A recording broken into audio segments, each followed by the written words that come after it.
السلام علیکم۔ بسم اللہ الرحمن الرحیم۔ حضرت عبداللہ بن عباس رضی اللہ تعالیٰ عنہ سے کسی نے پوچھا کہ ایک شخص دن بھر روزہ رکھتا ہے، رات بھر نفلیں پڑھتا ہے، مگر جمعہ اور جماعت میں شریک نہیں ہوتا، اس کے متعلق کیا ہو؟ آپ نے فرمایا، یہ شخص جہنمی ہے۔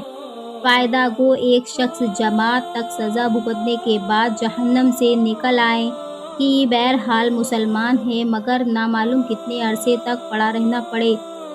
جاہل صوفیوں میں وظیفوں اور نفلوں کا تو زور ہوتا ہے، مگر جماعت کی پرواہ نہیں ہوتی، اس کو وہ بزرگی سمجھتے، حالانکہ کمال بزرگی اللہ کے محبوب کی اتباع ہے۔